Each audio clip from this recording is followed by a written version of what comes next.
राजस्थान में मार्च की शुरुआत में ही गर्मी का असर तेजी से बढ़ने लगा है। बाड़मेर में तापमान 40 डिग्री के पार पहुंच गया है। जयपुर, जोधपुर और बीकानेर में भी दिन का तापमान लगातार बढ़ रहा है। मौसम विभाग ने आने वाले दिनों में गर्म हवाएं चलने की चेतावनी दी है। हालांकि कुछ इलाकों में हल्की बारिश की संभावना भी जताई गई है, जिससे थोड़ी राहत मिल सकती है। राजस्थान के कई शहरों में ईमेल के जरिए बम से उड़ाने की धमकी मिलने से हड़कंप मच गया। उदयपुर, बीकानेर और कोटपुतली सहित कई शहरों में पुलिस और सुरक्षा एजेंसियां अलर्ट हो गई है। कई जगहों पर सर्च ऑपरेशन चलाया गया। फिलहाल किसी भी संदिग्ध वस्तु के मिलने की जानकारी नहीं मिली है। पुलिस मामले की जांच में जुटी हुई है। राजस्थान दिवस को लेकर तैयारियां शुरू हो गई हैं। इस बार 15 से 19 मार्च तक प्रदेश भर में विभिन्न कार्यक्रम आयोजित किए जाएंगे। मुख्य समारोह जालौर में आयोजित किया जाएगा। सांस्कृतिक कार्यक्रम और विकास योजनाओं की घोषणाएं भी की जाएंगी। सरकार इसे बड़े उत्सव के रूप में मनाने की तैयारी कर रही है। राजस्थान में शीतलाष्टमी का पर्व धूमधाम से मनाया गया। इस दिन घरों में ठंडा भोजन बनाकर माता शीतला की पूजा की जाती है। जयपुर और जोधपुर के मंदिरों में सुबह से श्रद्धालुओं की भीड़ लगी रही। लोगों ने परिवार की सुख समृद्धि के लिए प्रार्थना की। ये पर्व परंपरा और आस्था का प्रतीक माना जाता है। राजस्थान में होमगार्ड भर्ती के लिए फिजिकल टेस्ट 16 मार्च से शुरू होंगे। इसके लिए प्रदेश के कई जिलों में केंद्र बनाए गए हैं। हजारों युवाओं ने इस भर्ती के लिए आवेदन किया है। अभ्यर्थियों को समय पर परीक्षा केंद्र पर पहुंचने के निर्देश दिए गए हैं। भर्ती प्रक्रिया को पारदर्शी बनाने की तैयारी की गई है। राजस्थान विधानसभा में दुकानों और व्यावसायिक प्रतिष्ठानों से जुड़ा संशोधन बिल पास किया गया है। इसके तहत कर्मचारियों के दैनिक काम के घंटे 9 से बढ़ाकर 10 किए गए हैं। हालांकि साप्ताहिक काम के घंटे 48 ही रहेंगे। सरकार का कहना है इससे व्यापार और रोजगार दोनों को बढ़ावा मिलेगा। कर्मचारियों के अधिकारों की सुरक्षा का भी आश्वासन दिया गया है। जयपुर में ट्रैफिक व्यवस्था सुधारने के लिए पुलिस ने विशेष अभियान शुरू किया है। बिना हेलमेट चलने वाले और गलत पार्किंग करने वालों पर सख्त कार्रवाई की जा रही है। कई जगहों पर चालान भी काटे जा रहे हैं। स्मार्ट कैमरों से भी निगरानी की जा रही है। इससे शहर में ट्रैफिक व्यवस्था बेहतर होने की उम्मीद है।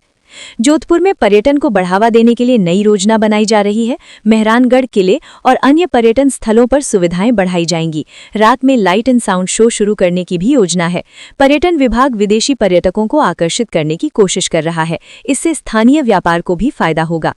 कोटा में कोचिंग छात्रों के लिए नई हेल्पलाइन शुरू की गई है। इसका उद्देश्य छात्रों को मानसिक तनाव से बचाना है। इस हेल्पलाइन पर विशेषज्ञ काउंसलर छात्रों को मार्गदर्शन देंगे। सेवा 24 घंटे उपलब्ध रहेगी। प्रशासन का कहना है कि इससे छात्रों को बड़ी मदद मिलेगी। उदयपुर में पर्यटन सीजन फिर से तेज हो गया है। झीलों के शहर में बड़ी संख्या में देश विदेश से पर्यटक पहुंच रहे हैं। होटल और रिजॉर्ट लगभग फुल हो चुके हैं। पर्यटन विभाग भी नए कार्यक्रम आयोजित कर रहा है। इससे स्थानीय लोगों की आय में भी बढ़ोतरी हो रही है।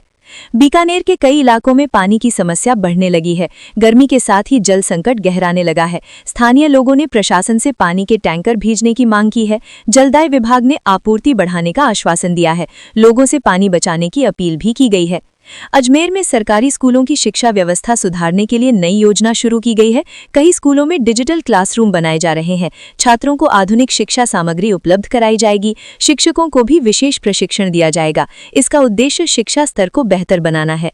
अलवर जिले में औद्योगिक निवेश बढ़ाने की कोशिशें तेज की जा रही हैं। कई बड़ी कंपनियों ने यहां उद्योग लगाने में रुचि दिखाई है। इससे हजारों युवाओं को रोजगार मिलने की संभावना है। सरकार निवेशकों को विशेष सुविधाएं दे रही है। स्थानीय लोग भी इस योजना का स्वागत कर रहे हैं। चित्तौड़गढ़ जिले में नई सड़कों का निर्माण तेजी से किया जा रहा है। कई ग्रामीण क्षेत्रों को शहरों से जोड़ने की योजना है। इससे किसानों को अपनी फसल बाजार तक पहुंचाने में सुविधा होगी। व्यापार और परिवहन भी आसान होगा। प्रशासन ने काम जल्द पूरा करने के निर्देश दिए हैं। सीकर में किसानों की बड़ी बैठक आयोजित की गई। इस बैठक में फसल बीमा और समर्थन मूल्य जैसे मुद्दों पर चर्चा हुई। किसानों ने सरकार के सामने अपनी समस्याएं रखी। अधिकारियों ने योजनाओं की जानकारी दी। बैठक में बड़ी संख्या में किसान शामिल हुए। नागौर में प्रसिद्ध पशु मेले की तैयारी शुरू हो गई है। ये मेला राजस्थान का प्रमुख पशु मेला माना जाता है। देश भर से व्यापारी और किसान इसमें हिस्सा लेते हैं। इस बार मेले में सांस्कृतिक कार्यक्रम भी होंगे। पर्यटन विभाग भी इसे बढ़ावा दे रहा है। टोंक जिले में बड़ा स्वास्थ्य शिविर आयोजित किया गया। इसमें सैकड़ों मरीजों की मुफ्त जांच और इलाज किया गया। डॉक्टरों ने आवश्यक दवाइयां भी वितरित की। ग्रामीण इलाकों से बड़ी संख्या में लोग पहुंचे। ऐसे शिविर आगे भी आयोजित किए जाएंगे। बूंदी में पर्यटन विकास के लिए नई योजना शुरू की गई है। ऐतिहासिक किलों और बावड़ियों का जीर्णोद्धार किया जाएगा। पर्यटकों के लिए नई सुविधाएं भी जोड़ी जाएंगी। सरकार ने इसके लिए बजट जारी किया है। इससे पर्यटन को बढ़ावा मिलेगा। झुंझुनू में जिला स्तरीय खेल प्रतियोगिता आयोजित की गई। इसमें कई स्कूलों के छात्र छात्राओं में भाग लिया। विजेताओं को पुरस्कार और प्रमाण पत्र दिए गए। खेलों को बढ़ावा देने के लिए ऐसे आयोजन किए जा रहे हैं। युवाओं में खेल के प्रति उत्साह बढ़ रहा है। करौली में प्रसिद्ध धार्मिक मेले का आयोजन शुरू हो गया है। हजारों श्रद्धालु दर्शन के लिए पहुंच रहे हैं। प्रशासन ने सुरक्षा के विशेष इंतजाम किए हैं। मेला कई दिनों तक चलेगा। इससे स्थानीय व्यापारियों को भी फायदा होगा। बारान जिले में किसानों को सिंचाई के लिए अतिरिक्त पानी उपलब्ध कराया गया है। नहरों के माध्यम से पानी की आपूर्ति बढ़ाई गई है। इससे फसल को सूखे से बचाया जा सकेगा। किसानों ने राहत महसूस की है। प्रशासन ने आगे भी मदद का आश्वासन दिया है। धौलपुर में पुलिस ने अपराधियों के खिलाफ विशेष अभियान चलाया है। कई संदिग्ध लोगों को हिरासत में लिया गया है। अवैध हथियार भी बरामद किए गए हैं। पुलिस ने सख्त कार्रवाई की चेतावनी दी है। अभियान आगे भी जारी रहेगा। पाली जिले में महिला सशक्तिकरण कार्यक्रम शुरू किया गया है। महिलाओं को स्वरोजगार से जुड़ी ट्रेनिंग दी जा रही है। सिलाई, कढ़ाई और छोटे व्यवसाय सिखाए जा रहे हैं। कई स्वयं सहायता समूह इसमें शामिल हैं। इससे महिलाएं आर्थिक रूप से मजबूत बनेंगी। बांसवाड़ा जिले में शिक्षा विभाग ने ड्रॉप आउट बच्चों को स्कूल से जोड़ने का अभियान शुरू किया है। अधिकारी घर घर जाकर बच्चों को स्कूल भेजने की अपील कर रहे हैं। अभिभावकों को शिक्षा का महत्व समझाया जा रहा है। कई बच्चों का नामांकन भी कराया गया है। इससे शिक्षा स्तर में सुधार होगा। प्रतापगढ़ में सड़क दुर्घटना में कई लोग घायल हो गए। एक कार और ट्रक की टक्कर से ये हादसा हुआ। घायलों को तुरंत अस्पताल पहुंचाया गया। पुलिस ने मामला दर्ज कर जांच शुरू कर दी है। स्थानीय लोगों ने भी राहत कार्य में मदद की। श्रीगंगानगर जिले में इस साल गेहूं की अच्छी पैदावार की उम्मीद जताई जा रही है। किसानों का कहना है कि मौसम फसल के लिए अनुकूल है। कृषि विभाग भी किसानों को सलाह दे रहा है। बाजार में अच्छी कीमत मिलने की संभावना है। इससे किसानों को फायदा होगा। जैसलमेर में रेगिस्तान पर्यटन का आकर्षण बढ़ता जा रहा है। सम सैंड ड्यून्स में बड़ी संख्या में पर्यटक पहुंच रहे हैं। ऊंट सफारी और सांस्कृतिक कार्यक्रम पर्यटकों को आकर्षित कर रहे हैं। होटल और कैंप साइट्स में बुकिंग बढ़ी है। स्थानीय लोगों की आय में भी वृद्धि हुई है। सिरोही जिले में कई विकास परियोजनाओं पर काम शुरू किया गया है। सड़कों और पेयजल योजनाओं को प्राथमिकता दी जा रही है। ग्रामीण क्षेत्रों में सुविधाएं बढ़ाने का लक्ष्य रखा गया है। प्रशासन ने काम तेजी से पूरा करने के निर्देश दिए हैं। लोगों को इससे राहत मिलेगी। झालावाड़ में कृषि मेले का आयोजन किया गया। इसमें किसानों को नई खेती तकनीकों की जानकारी दी गई। आधुनिक कृषि उपकरण भी प्रदर्शित किए गए। विशेषज्ञों ने फसल उत्पादन बढ़ाने के तरीके बताए। किसानों ने मेले में काफी रुचि दिखाई। दौसा जिले में बिजली आपूर्ति सुधारने के लिए नई योजना लागू की गई है। पुराने ट्रांसफार्मर बदले जा रहे हैं। कई गांवों में नई बिजली लाइनें बिछाई जा रही हैं। इससे बिजली कटौती कम होगी। लोगों को बेहतर सेवा मिलने की उम्मीद है। भीलवाड़ा में टेक्सटाइल उद्योग का विस्तार किया जा रहा है। नई फैक्ट्रियां लगाने की योजना बनाई गई है। इससे रोजगार के अवसर बढ़ेंगे। स्थानीय व्यापारियों ने सरकार से सहयोग की मांग की है। जिले की अर्थव्यवस्था को इससे फायदा होगा। चूरू जिले में जल संरक्षण को लेकर जागरूकता अभियान चलाया जा रहा है।